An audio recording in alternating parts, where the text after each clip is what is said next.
Hey guys, I'm Dr. Tanya Jain from NDMC Medical College and Hindura Hospital, Delhi, and I secured a rank of 142 in the previous INICET and 1235 in the previous NEET PG.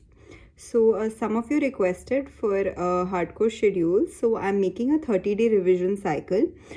This is just before your last 10-day revision cycle, so that I will make subsequently later. But currently about 45 days are left, so you can use the next 3-4 days to cover your pendencies, any TND that is left, any extremely weak subject you haven't worked on at all.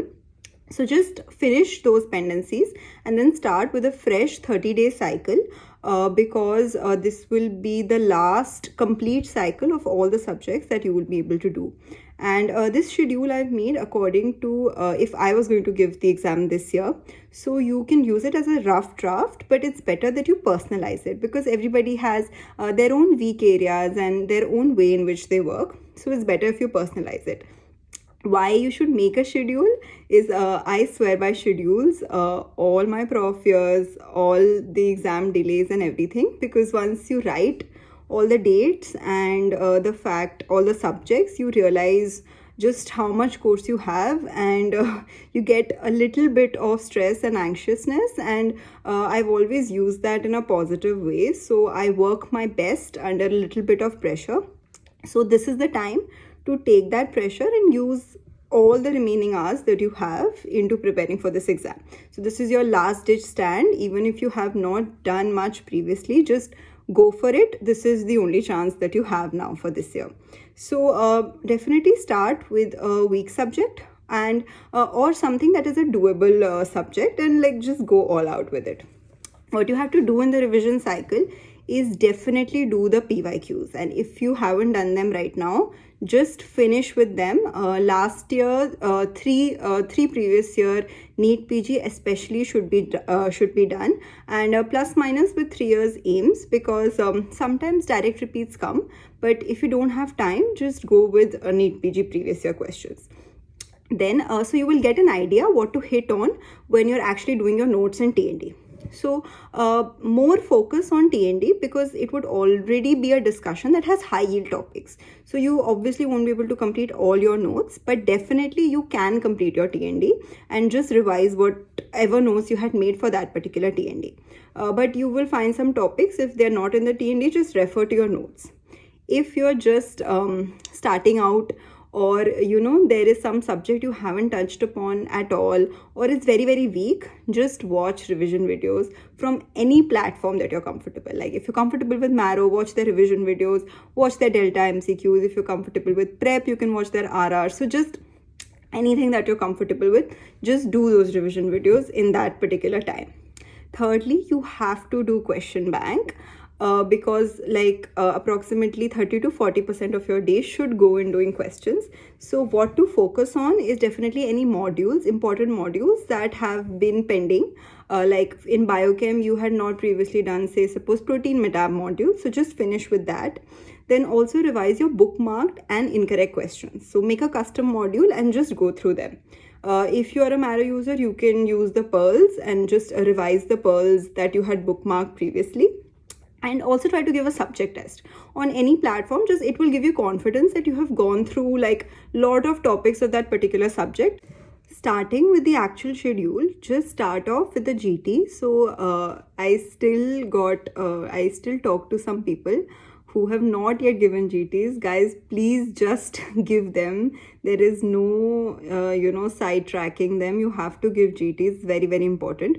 So again, if you give a GT in the beginning, you will somewhat know your weak subjects. So you can start with that. And then subsequently, every 7 days, I have highlighted, you can give another GT. So minimum 4 GTs you have to give in this 30-day period. You can increase the frequency to once in every 5 days if you're comfortable with that. So I put Obs Gynae in the beginning because I know it is a doable subject. It's conceptual, so I will remember it even till the end of the month.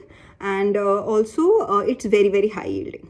But if there is a subject you are very weak in, do that first. Like if surgery is your weak subject, do that before anything else. If you leave your weak subject for the very last, you will be very haggard in the end. It will just make you extremely anxious, and your weak subject will always be your weak subject. So do your weak subject first. Then you can start with more conceptual subjects in the beginning, and that's how I've tried to make the schedule. So starting with obs gynae, which is doable, you would be able to do it in 3 days. Then medicine along with physiology. So I've given 4 days to medicine because I understand it's a big subject, but don't exceed this timeline because the overall yield will be less for medicine. More yield will come from pharma, path, and other things that make up medicine as a whole, because medicine is never ending. And try to do the systemic physio before you hit medicine systemic units. Like in the beginning, if you're doing CVS, just see physio for CVS. And also try to do general physio, something you should not miss in these 4 days. So general physio, NMJ, and renal physio. Definitely complete that. Then similar to medicine, psychiatry also can be done, and peds. So one day I've kept for general peds and emergencies, and the other one for systemic peds. Similarly, systemic path and pharma. So pharma was it was one of my strong subjects, so I've kept it somewhere in the middle of the cycle. If it's very, very weak, you can keep it in the beginning, and if you don't remember so many drugs, then you can maybe keep it towards the end of the cycle so that the memory stays longer. But definitely don't miss out on general pharma and formulas as well. They are easy questions, but they will come. Then we will move on to the surgical subjects. So surgery, in each unit, just don't forget to do emergencies. So surgery, again, general and emergencies. Trauma, extremely high yield. And then GIT, third day you can do urology with your miscellaneous oral cavity, thyroid, skin. So you do get questions on all of these units. Then one day for anesthesia, like all short subjects, you have to complete them in 1 day now in this revision cycle. Can't go beyond that. So anesthesia, ortho, ENT, derma. And while doing the revision cycles, don't forget this, that most of these surgical subjects are also image intensive. So do see images, like in ortho, do see the x-rays and everything. I've not kept a separate day for radio because personally I did radio throughout the month of my revision cycle. So if I would finish a unit of a particular subject, I would see all the radiological images because radio is tested very heavily these days.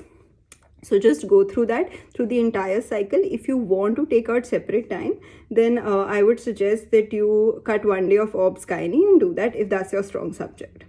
Then going on to PSM. Now, there are some very atypical PSM topics that do come, but nobody knows the answer to them. Even, same faculties from the same institute were having so many controversies on what the right recall and the right answer should be. So my approach to PSM was to do the basic units and the high yielding units properly. So meaning epidemiology, screening, vaccines, extremely important. 4 to 5 questions came last NEET, so definitely do that. New programs, biostats, and images. So just try to focus on these areas for PSM. And moving on with a few volatile subjects now, which are again image intensive, like ophtha. FMT, again, you have a lot of IPC sections and specimens to look to. So closer to the end of the cycle is a good idea. Then biochem. This was extremely volatile for me, so I've kept it towards little bit towards the end.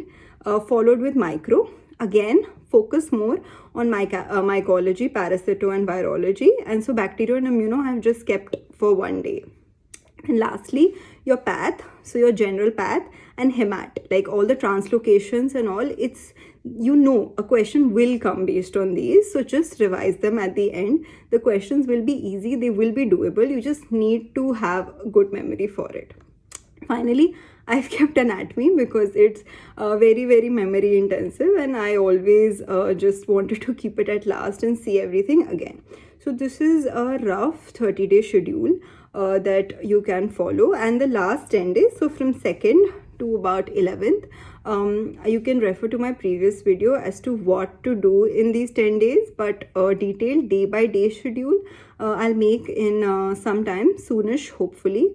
Also, please remember, it's very difficult to follow any schedule to the T. So mostly we are able to do about 70 to 80% of the schedule on a daily basis, and that's a good enough target to keep, but just keep an hour or something every day so that you work upon areas you have left from your previous subject. But try to just follow the timeline as a whole. Like, if you're not able to do medicine in those 4 days, it's okay, just move on to the next subject now, because you can't, it's never ending. You won't be able to even complete it in 30 days. Subject is that vast, all subjects are that vast for NEET PG. So don't worry, just try to maintain some speed and some motivation, and I'm sure that you'll be able to follow a little bit of your own schedule. And thank you for watching till the end of the video, and all the very best. Bye bye.